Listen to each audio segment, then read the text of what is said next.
Joining us now from Buffalo to talk more about this race is the Erie County Chair, Republican Chair, Nick Langworthy. Chairman, thanks for your time. We appreciate it. Oh, thanks for having me. Let's start off. You've heard what Monroe County Chair Bill Rylick said about not talking to you since the start of the race. Do you think there's been a lack of communication there? No, I actually had a long talk with Bill last night after your station called, and you know, the issue is there's a campaign manager and a chief strategy team that I'm the county chair for Erie County. Bill's the chair for Monroe County. We obviously collaborated quite a bit during the nomination process, where we unanimously endorsed Jane Corwin, and he's been working with that strategy team each and every day. You know, I firmly respect the organization in Monroe County, and as a veteran campaign manager myself from Tom Reynolds and former Representative Chris Lee's campaigns, I know that Monroe organization is excellent and will get out a great vote this weekend. You don't think that they've somehow been ignored so far during this campaign at all? No, I know that that the chairman's talked directly to the candidate as well as the campaign team extensively, almost on a daily basis, you know, throughout the course of this campaign. So while he and I may not have talked every day, it's not as though he hasn't been talking directly to the campaign.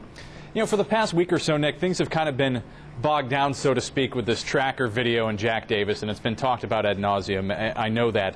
Do you think it's hamstringed you guys at all? No, I think the video speaks for itself. I mean, obviously, you know, you had one candidate that got a little violent and carried away, and, you know, I think the video speaks for itself. I mean, Jane Corwin has been traveling around 7 counties, been talking to voters directly about her message of lower taxes and greater personal responsibility, you know, preserving Medicare for the future. And this is a race that's coming down to the issues at hand, not a video. And speaking of the issues, you know, things have started to focus very heavily on Medicare. In fact, Hochul's campaign kind of aggressively targeting Representative Paul Ryan's budget proposal, of course, which was passed last month. How do you think Corwin has handled addressing the Medicare issue? Well, I think that Kathy Hochul's running a pretty desperate campaign, which is just using the same old tired Democratic playbook of scaring seniors and playing class warfare. And I don't believe the voters of this district are going to stand for it. You know, Jane Corwin has said, you know, certainly the Ryan plan, which she said she'd vote for, was a starting point. It wasn't an end-all, be-all. It was something to address the problems. Nothing will change for seniors that are currently receiving the benefit or anyone over the age of 55. I mean, this is something so that the future generations can count on a Medicare opportunity to have an insurance plan going forward through Medicare. So it's a scare tactic. It has, you know, I think people see through the scare tactic, and Jane Corwin, I think, has addressed it well. She knows that this country is facing drastic challenges. We are piling on debt at record fashion, and really we need to start doing something now. We can't just bury our head in the sand, pretend like the problems don't exist, and then you know, say woe is me when the country goes bankrupt and defaults on its debts. You know, garnering a lot of national attention, however, and of course we all know he's not running anymore, but even Donald Trump weighing in not too long ago, about a week ago, saying that a very popular Republican woman is running for the office. She was expected to win easily. He went on to say she's having a hard time defending that whole situation with Medicare. Well, Donald Trump, you know, I know that he was flirting with a race for the presidency. You know, really, there's a lot of national folks that have gotten involved in this race. This is a race on local issues, and it's a very good historical Republican district, although the overlay is not quite as much as some of the media trumps out to be. I mean, there's about a 26,000 voter overlay in this district. So it's got good historical Republican results. But this is going to be won and lost on local issues. I mean, people cannot handle any higher taxes. They know that Kathy Hochul is someone that, when she had an opportunity to increase taxes, she did. 11 out of 13 years she served on the Hamburg Town Council. And I think the public has just said loud and clear, enough is enough. We can't have any more debt. We can't afford any more taxes. We have to have some real solutions for the 21st century, and Jane Corwin has been out in the forefront saying that she'd take on the tough fights.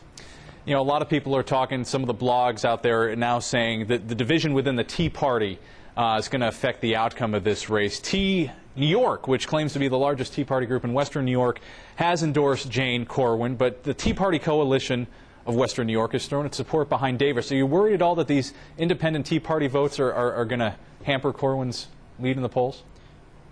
No, I'm not. I truly salute the good work that Russ Thompson and Jules Thompson and Tea New York have done, over this campaign. I mean, they have really pulled the wool back and shown people the real facts.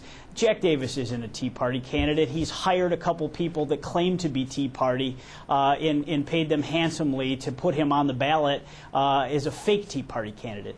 Jules and Russ Thompson have been at the forefront of the Tea Party fights for years, and really, Jack is running a fraudulent campaign. Just adopting this, just like he's adopted many other positions over the course of his political career as a frequent candidate, to pick the issues that fit the time for him.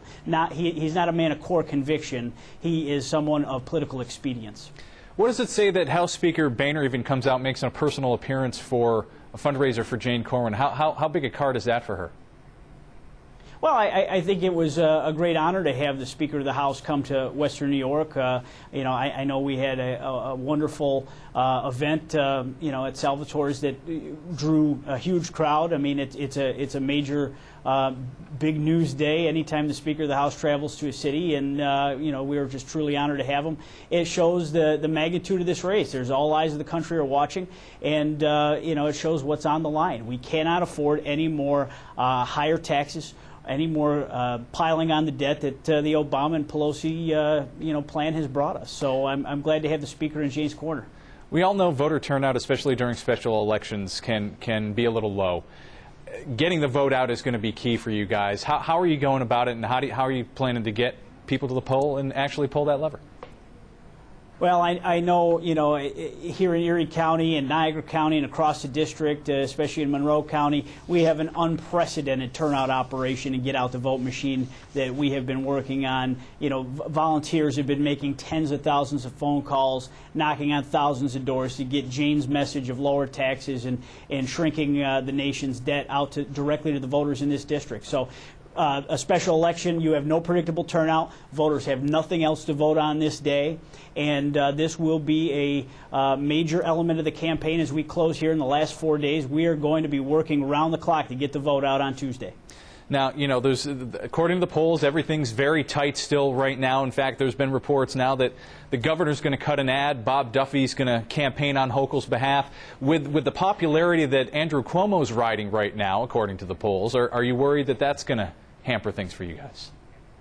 I believe people are going to vote on this race because of the two candidates and the direct philosophical differences between. Kathy Hochul is someone that promotes and is running on a platform to raise taxes. Jane Corwin is someone that is going to fight for lower taxes, lower spending, and smaller debt for this country so that we have an opportunity for generations to come to enjoy the American dream. So regardless of what Democratic elected officials or Republican elected officials come in here to campaign over the weekend, I think that's irrelevant. The voters are going to make up their decision based on the philosophical differences between these candidates. Now, Nick, I think it's fair to say you were pretty instrumental in picking Jane Corwin as the Republican candidate. How much weight do you feel you have on your shoulders coming into this election day?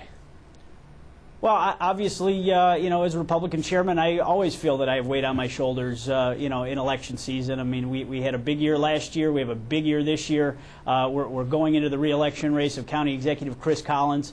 It's a job that I didn't sign up for because I thought it'd be an easy one. So I'm just really looking forward to getting the vote out this weekend, working hard day and night to try to deliver a big victory for our great candidate, Jane Corwin.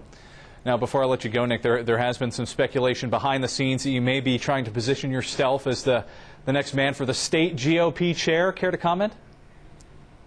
Well, I'm going to just address that directly. I am not a candidate for state chairman. I will not be a candidate for state chairman in 2011.